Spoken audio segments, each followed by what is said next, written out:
Hello guys, it's game day vlog, c'est jour de match et je vous emmène avec moi, on va à Le Portel. On va au Portel parce que le SUC Nancy joue contre Le Portel. Il est 7h du mat, mon fils s'est réveillé et je vais me préparer pour prendre la route. C'est la première fois que je le laisse, on part en vacances après et il reste avec son papier et sa famille. Je vais pas vous mentir, je suis un petit peu stressée. Tu es venu me voir avant que je parte? Bon, je me prépare assez rapidement puisque je vais prendre la route pour aller à Gravelines d'abord. Je vais voir la femme d'un joueur qui est un ami, enfin qui sont des amis. Donc aujourd'hui j'ai clairement passé ma journée en voiture beaucoup, donc vous n'allez pas avoir 15 000 images. Mais je me prépare assez rapidement. On appelle Caleb avant que je prenne la route pour partir et let's go. Surtout la maman, elle a dit. Bon, j'ai pris un petit outfit Bordeaux comme ça pour le match ce soir. Par contre, la blague du siècle, Zara, ils se foutent de la gueule de qui? J'ai acheté un body, je vais pour le mettre, j'avais pas fait gaffe, il y a un énorme trou dedans. Oh, Zara. En plus, ça fait longtemps que j'achète plus de trucs là-bas, j'avais besoin de 2-3 trucs et j'y suis allée 2 spies et bah vraiment, pire erreur de ma vie, putain, quel con. Tu vas où?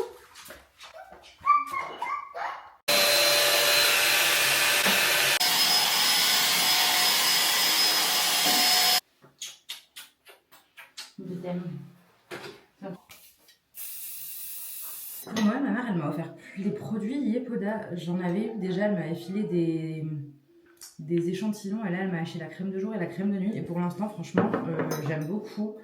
C'est pas mal. J'aurais pas forcément acheté de moi-même parce que c'est tellement la marque qu'on voit partout, toutes les influenceuses la promouvoir, que je sais pas si c'était fiable plus que ça. Mais elle a acheté et pour le coup, je trouve ça pas trop mal. Du moins pour l'instant, et les autres produits que j'avais, j'aime bien aussi. Je suis prête, je vais appeler Caleb pour qu'il voit son fils et ensuite je vais prendre la route. Je suis un peu stressée de laisser Kai, mais ça va aller, ça va aller. Je m'assure que j'ai tout qu'il faut dans ma valise et on écoute. Bon, du coup j'ai fini en noir alors que je voulais pas être habillée comme ça. Au final, comme Caleb n'appelle toujours pas, je vais me faire un petit déj vite fait, je vais me faire des œufs. C'est ce que je fais en général tout le temps. Et je vais prendre la route, mais il est déjà 8h26. J'ai dit au revoir à mon bébé, ça y est, j'ai 4h30 de route, 4h20. Je crois que j'ai dû prendre le péage, parce que sans péage c'était 40, mais en vrai, j'ai peur d'être short niveau time si je dois prendre de l'essence et tout. Donc là, je me mets en route vers Gravelines d'abord. Et c'est parti. Oh, ça me déchire le cœur de laisser mon fils. J'ai l'impression d'être une mère indigne, mais c'est bien aussi d'avoir du temps pour ses parents, du temps pour notre couple, quoi. Je sais que... Et en plus, on a de la chance de pouvoir faire un truc comme ça alors qu'il a 1 an et demi, enfin un peu moins d'1 an et demi. Enfin bref, je sais qu'on a de la chance de pouvoir partir en vacances comme ça que tous les deux. Donc il faut qu'on prenne cette chance-là, quoi. J'aimais juste les entraînements. En plus, en France, il n'y a pas trop de joueurs. Enfin, aux États-Unis, il n'y a pas trop de joueurs français qui. Pour les fans de basket, on m'a recommandé, je viens de découvrir le podcast de Nicolas Leng. Et franchement, il y a un épisode qui est. Je suis en train d'écouter du coup un épisode qui parle un petit peu de la NCAA, donc c'est la première division universitaire aux États-Unis. Et c'est un petit peu en gros.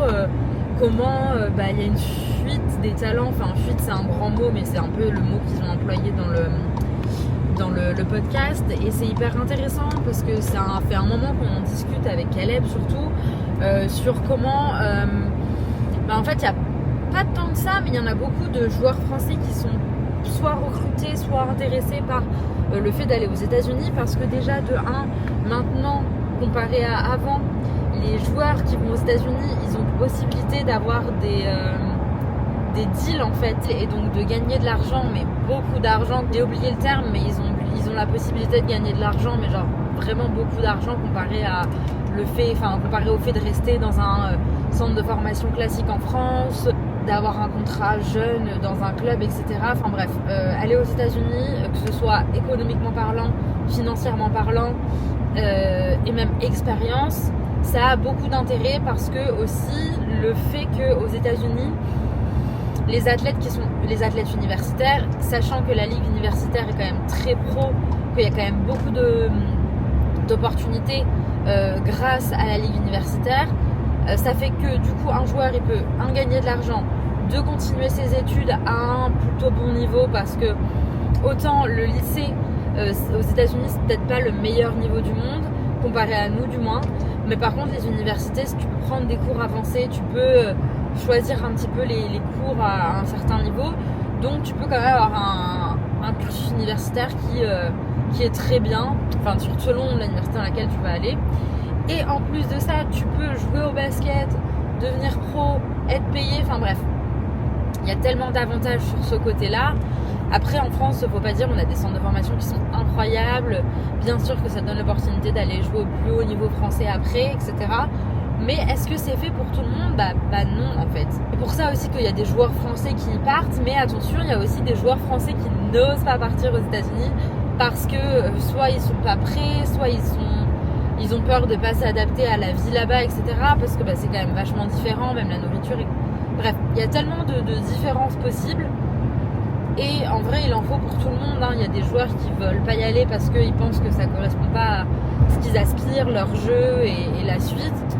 Il y a des joueurs qui sont hyper intéressés par le fait d'aller aux États-Unis pour poursuivre ce type de carrière-là. Et puis il y a aussi, je pense, l'American Dream un petit peu qui attire beaucoup les joueurs français, peut-être un petit peu moins maintenant avec tout ce qui se passe, etc. Enfin bref, les États-Unis quoi. Vous savez ce qui se passe en ce moment. Enfin, de manière générale, la politique, etc. Mais du coup, pour l'instant, je suis en train d'écouter ce podcast et plutôt intéressant.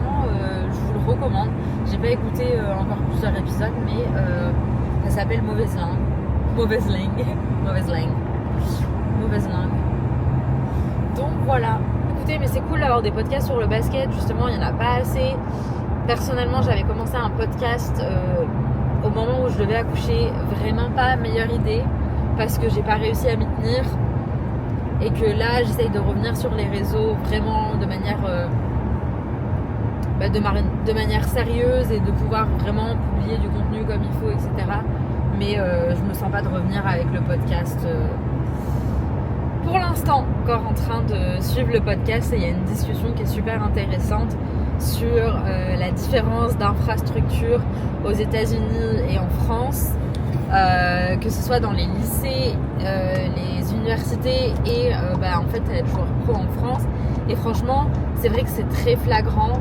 Pour le coup, personnellement, je suis déjà allée aux États-Unis dans plusieurs universités, même dans des lycées pour vous dire, et même genre dans des JUCO, c'est des junior college, donc c'est genre des universités, mais c'est un peu comme je sais pas ce qu'il y a de comparable en France, mais en gros c'est pas vraiment une très grosse université, c'est un junior college, donc c'est un cursus plus court que le cursus universitaire, mais les personnes elles peuvent rattraper un cursus universitaire après avoir été en JUCO si vous voulez. Et même en JUCO, je suis allée dans des endroits où il y avait des infrastructures, enfin voilà, les terrains de basket ils étaient trop beaux, enfin il y avait des bains froids, il y avait les gars avaient des vestiaires avec genre vraiment toutes leurs photos dessus, des vestiaires genre top, voilà.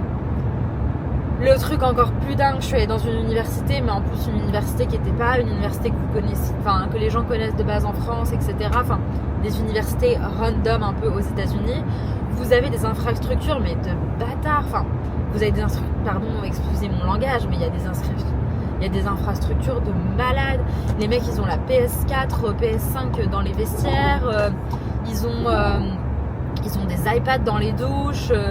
Enfin, il y a de la technologie à mourir. Il y a du budget qui est mis tellement dans le bien-être de leurs joueurs, dans tout ce qui est... ils ont des kinés qui sont, des vrais kinés qui sont là, qui savent ce qu'ils vont faire au niveau de soigner leurs joueurs, etc. Enfin bref. Et ça, c'est du niveau universitaire qui finalement qui a énormément de budget aux États-Unis parce que eux, de 1, ils vont privilégier le sport vraiment plus. Et en France, c'est pas notre cas, on met pas le sport autant en avant, on va pas le privilégier autant parce que déjà de toute façon c'est pas forcément le plus facilement mis en place pour que les athlètes ils étudient et au lycée ou alors même l'université et deviennent pro. Et franchement, cette conversation elle est hyper intéressante dans le podcast parce que je trouve que effectivement ça fait la différence entre les infrastructures françaises et autres. Et quand il y a des Américains qui viennent jouer pour la première fois en France après avoir joué en universitaire et qui se retrouvent, là le joueur dont il parlait, il était arrivé au Havre à l'époque et franchement en pré-saison, même des clubs de Betclic Elite en France, ils vont jouer dans des salles, c'est des salles de collège, c'est des trucs. Moi j'allais jouer au hand, au volley, c'est des salles de collège quoi. Et les gars vont jouer dans des salles de collège. Alors bien sûr il y a un petit peu plus de monde aussi, c'est ça il y a plus de monde peut-être. Il y a des espoirs en France qui jouent devant très très peu de public, alors qu'aux États-Unis, cursus universitaire, il y a des salles remplies, de milliers de personnes, même plus que ce que certains Betclic, clubs de Betclic Elite font à l'année. Je trouve que ces différences, c'est quand même hyper flagrant, et même sur la culture du sport, dans parallèle entre les deux. Forcément, quand un Américain il débarque en France et que les infrastructures sont pas pareilles, bien sûr qu'ils doivent se dire, on est où là, quoi, clairement. Et donc je trouvais que c'était hyper intéressant comme conversation qu'ils avaient. Et la France, on a quand même encore du chemin à faire sur les infrastructures pour tout ce qui est sport professionnel, et même juste pousser les jeunes à prendre le sport plus au sérieux, puisque finalement c'est un métier, il y a de l'argent. Alors peut-être pas autant qu'aux États-Unis, c'est possible de devenir athlète professionnel et de continuer ses études finalement. Mais en France, c'est pas forcément mis en place du mieux possible.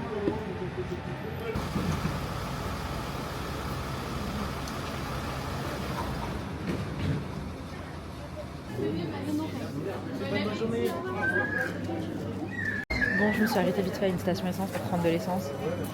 Et je vais attraper des sandwichs. Et je pense que je vais peut-être attraper des desserts. Mais bon, c'est Paul, c'est pas dingue. Pour ramener chez ma copine avec les enfants. Donc on va voir. Et en dessert, je vais vous prendre une tarte au chocolat. C'est trop drôle parce que je filme devant les gens parfois. Et du coup, ça fait que les gens vont genre grave fixer et tout. D'ailleurs, j'ai pris des chocolats pour ramener là chez ma copine. Je sais pas ce que ça vaut.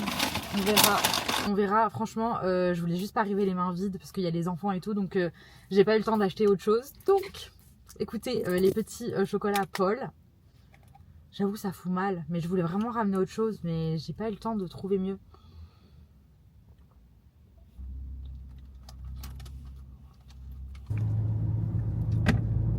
Je suis en train d'arriver à Gravelines là et je vais grave aller vous montrer. D'abord je vais aller voir comment Sportica c'est maintenant que ça a brûlé, puisque l'année dernière à Noël du coup Sportica a brûlé juste pas longtemps après qu'on soit parti finalement. On est revenu à Nancy début décembre et du coup le jour de Noël Sportica a brûlé, donc franchement c'était un truc de dingue l'année dernière.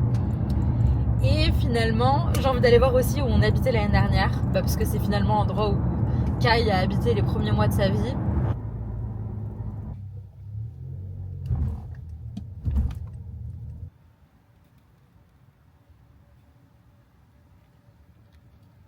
En fait, je l'ai vu en vidéo, mais je trouve qu'en personne, c'est quand même encore plus choquant.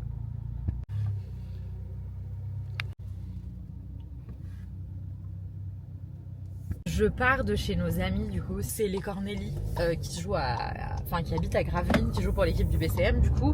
Et comme nous, on y était l'année dernière, j'ai gardé contact avec eux. Et c'était cool de les voir.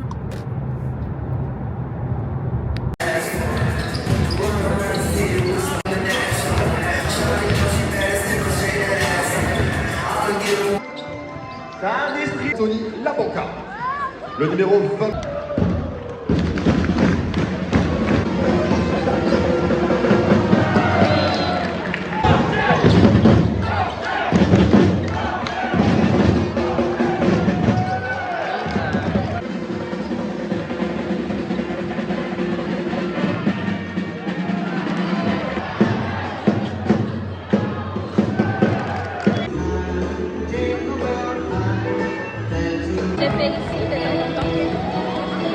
Centre des morts. Attention,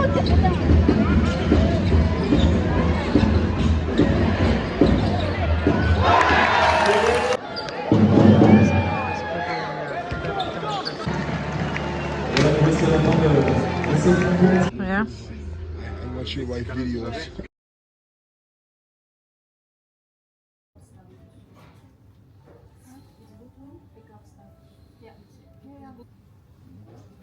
That's insane.